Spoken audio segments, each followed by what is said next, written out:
안녕하세요.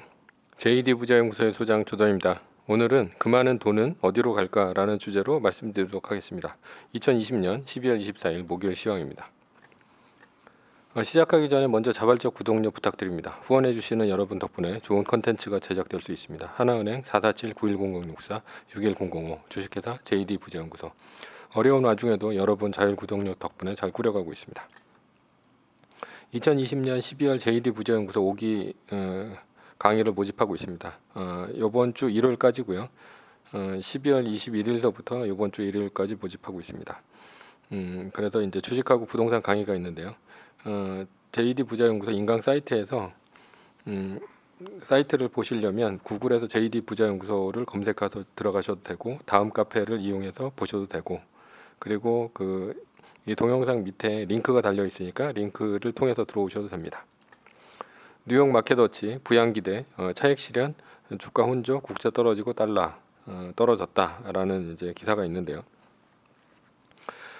어제 나스닥은 0.29% 하락했고요. S&P 500은 0.07%, 다우지수는 0.38% 상승했습니다. 메인 이슈는 경기 부양책입니다. 죽었던 경기 부양책 이슈가 시장을 흔들었습니다. 트럼프 대통령은 600달러가 아닌 2000달러를 줘야 한다고 요구를 했고요. 그러자 민주당은 그거 좋은 생각이라고 하면서 2000달러 안을 추진하기로 했습니다. 시장은 처음에 트럼프 대통령이 경기 부양 법안의 사인이 미뤄질 수 있다고 해서 어제 하락했습니다. 결론은 더 많은 돈을 주게 되니 좋은 것 아닌가 하는 생각에 오늘 올랐다고 볼 수 있죠. 경기 부양책이 시장을 흔들 줄 몰랐으나 이런 식으로 흔들었네요. 사실 가치주인 여행 관련 주식은 괜히 한 5% 정도 빠지고 오늘 한 5% 정도 오르면서 본전치기했습니다. 결론은 도로 돌아온 셈입니다. 트럼프 대통령 아닌 2,000불을 주는 것은 힘들 것으로 보이죠. 공화당 내부를 설득해야 되는데 쉽지 않아 보입니다. 어차피 트럼프 대통령은 검토한다 하더라도 내년 1월 3일까지 현재 안으로 최종 통과될 것으로 보입니다. 그러니 가치주는 성장 모멘텀을 찾기 전까지는 크게 오르기 힘들다고 볼 수 있죠. 결론은 내년 1월에 오르는 주식은 실적이 좋은 주식이 오른다라는 것입니다. 서브 이슈입니다. 코로나 변종 이슈인데요. 전 세계 코로나 변종 공포, 남아공 말레이시아에서도 발견했다라는 이제 기사인데요. 전 세계 각지에서 코로나19 바이러스 변종이 발견되고 있다. 영국에서 발견된 코로나19 바이러스 변종이 아일랜드와 이탈리아 등 유럽 국가에서도 확인된 데 이어 남아프리카 공화국, 말레이시아에서도 새로운 변종이 발견된 것으로 나타났다. 코로나 변종이 발견되고는 있지만 기존 백신으로도 얼마든지 치료가 가능하다는 것이 의학계의 의견입니다.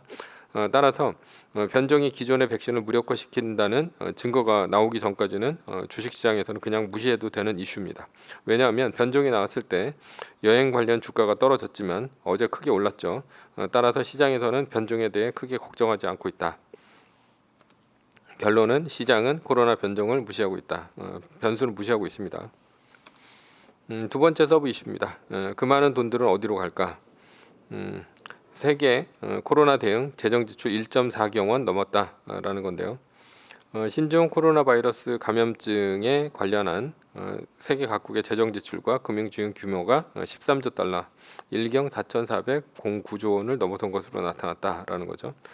그래서 채무 비율이 사상 최고치를 기록할 전망이다라는 거예요. 전 세계 재정 지출이 크게 늘어났습니다. 돈이 많이 풀렸다는 얘기죠. 지금까지 4차례의 부양책을 통해 4조 달러를 쏟아부은 미국의 재정 지출 규모가 단일 국가로서는 가장 크다. 이제 기사에서는 이제 미국이 가장 크다고 이제 나와 있고 뭐 따라갈 데가 없겠죠. 가장 많이 돈을 푼 곳은 당연히 미국입니다. 2008년도 금융위기 당시 3조 5천억 달러를 풀었는데요.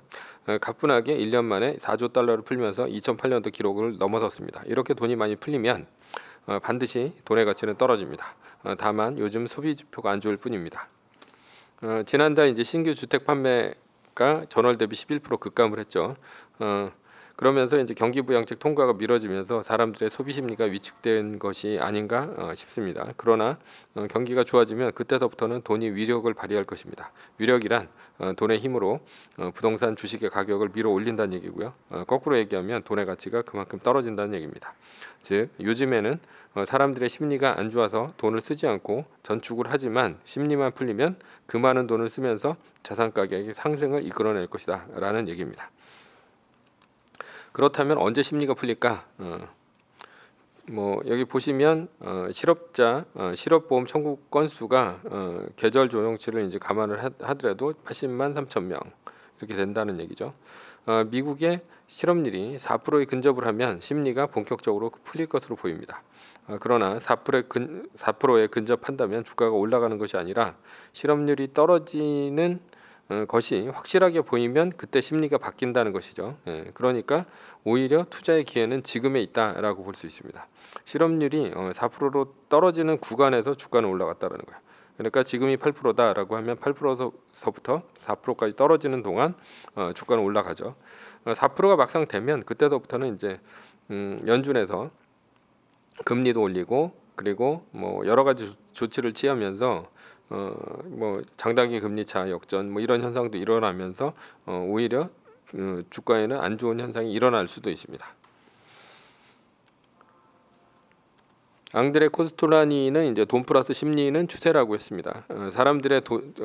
사람들 주머니에 돈이 있고 낙관적인 기대를 하고 있으면 강세장이 된다는 얘기예요. 지금 어떤 상황이냐? 돈은 있으나 아직 낙관적인 기대는 충족되지 못한 상태입니다. 그러나 실업률이 지속적으로 떨어지면 사람들은 낙관적인 심리 상태로 변하고 강세장으로 간다는 얘기가 됩니다. 중수요 폭발, 철광석값 9년 새 최고라는 기사가 있는데요. 철광석 가격이 9년 만에 최고 가격을 경신했다. 중국 수요가 꾸준한 와중에 대규모 공급 차질이 생긴 영향이다. 돈 가격이 떨어지는 것은 곳곳에서 나타나고 있습니다. 철광석 가격이 9년 만에 최대죠. 9년 전이면 2011년입니다. 2008년도 금융위기 이후에 각국에서 돈을 풀어댔고 결국은 철광석 가격을 밀어 올렸습니다. 왜 철광석 가격이 올라갈까? 세계적인 위기 상황이 지속되면 사람들은 소비를 줄이고 저축을 늘립니다. 이렇게 된다면 세계는 디플레이션에 빠질 수도 있죠. 그러니까 각국은 돈을 풀어서 경기를 부양하려고 합니다.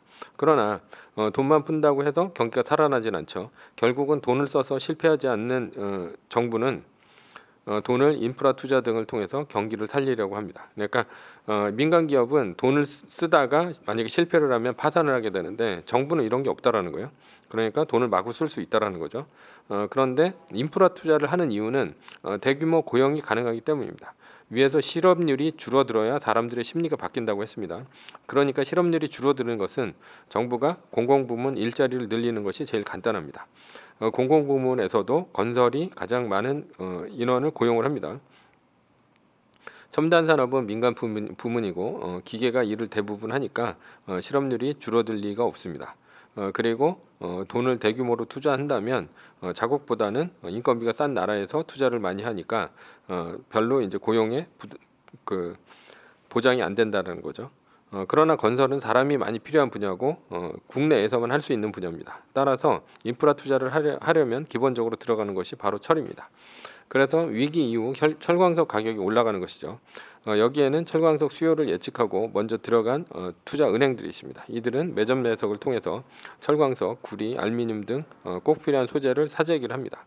즉 상품 시장에서 대규모 사재기를 통해 소재 가격이 올라가는 것이죠.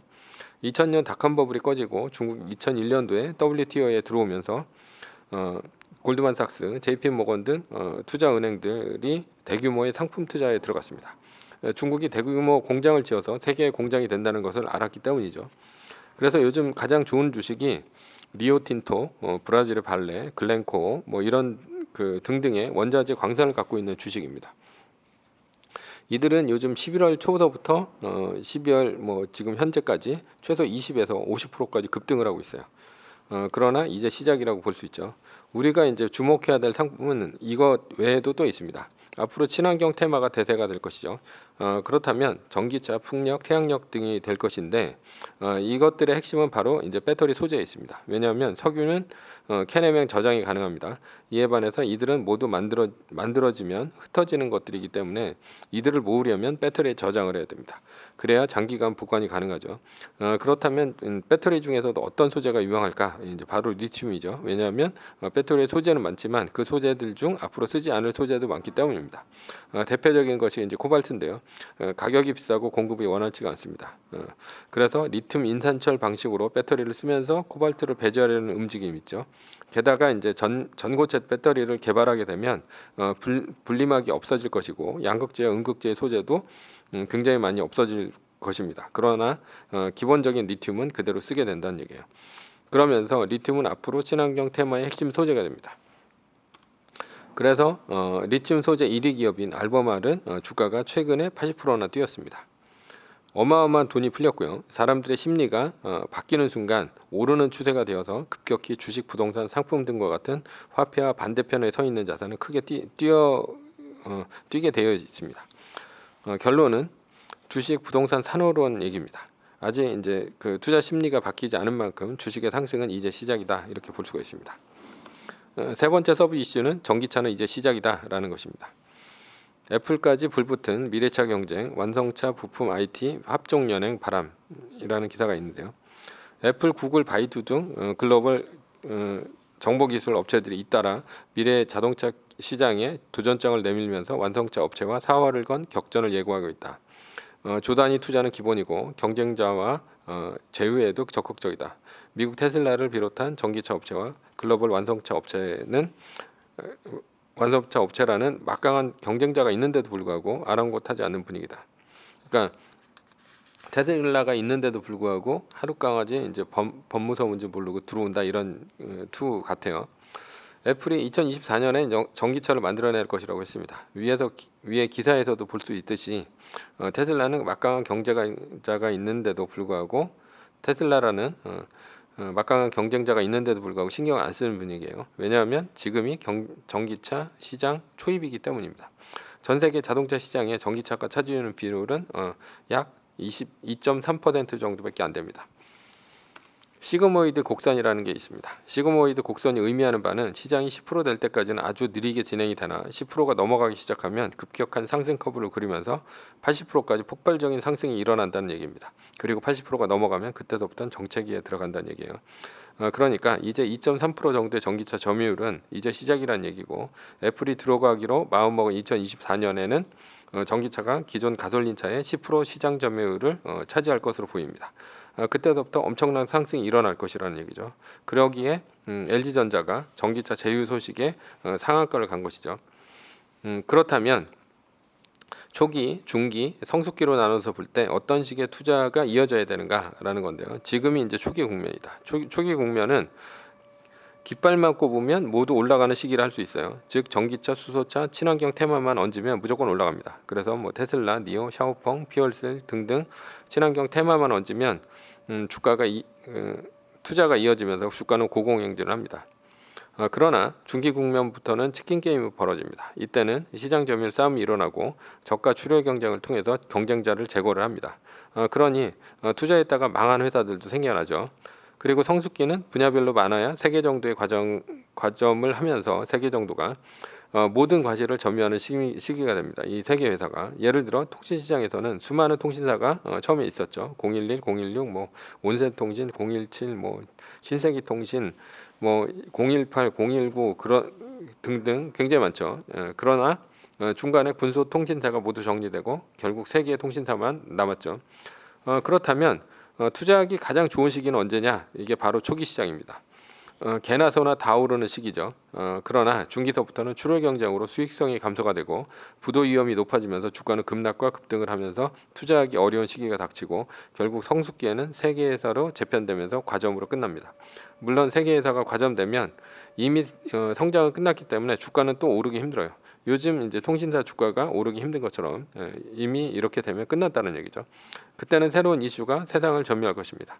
그래서 아마존과 같은 기업이 시장 지배자가 되면 한 분야에 있어서 새로운 분야로 또 진출을 해서 새로운 이슈를 계속 선점하면서 주가를 올리고 있는 중입니다. 결론은 현재가 친환경 테마에 투자하기 가장 좋은 시기다라고 볼 수 있습니다. 매뉴얼입니다. 매뉴얼은 나스닥 마이너스 3% 뜨기 전까지는 세계 1등 주식은 떨어져도 팔지 않는다. 두 번째, 나스닥 마이너스 3%가 뜨면 세계 1등 주식은 떨어진 비율을 감안해 남겨두고 전량 매도 후에 비율대로 말뚝박고 한 달 플러스 1일을 기다린다.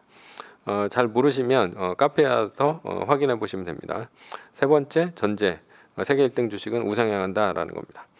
위의 상황은 매뉴얼일 뿐입니다. 따를 사람은 따르고 참고할 사람은 참고하시면 됩니다. 주식을 사고 파는 것에 대한 모든 책임과 이득은 본인에게 있습니다. 매뉴얼을 지키다가 포모가 두려우면 매뉴얼을 지키지 말고 마이너스 3%대 판 가격보다 단 1불이라도 떨어졌을 때 전량 매수하면 됩니다. 오늘은 그 많은 돈은 어디로 갈까라는 주제로 말씀드렸고요. 지금까지 JD 부자연구소의 소장 조던이었습니다. 컨텐츠가 좋았다면 구독, 좋아요, 알람 설정 부탁드립니다. 감사합니다.